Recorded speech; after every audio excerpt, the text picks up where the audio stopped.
Parce, la verdad, incómodo.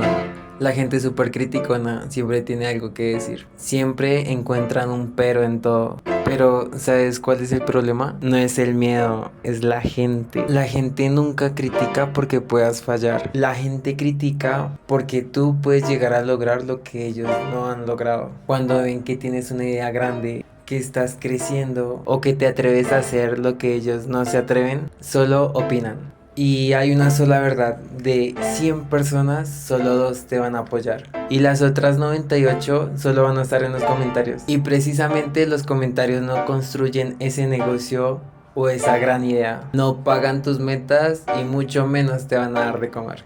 Así que si tienes esa mega idea, hazlo sin pedir permiso, sin bajar el nivel. Entonces, que hablen, ya no hay de otra. Porque mientras ellos critican, tú sigues subiendo. Entonces, yo veré.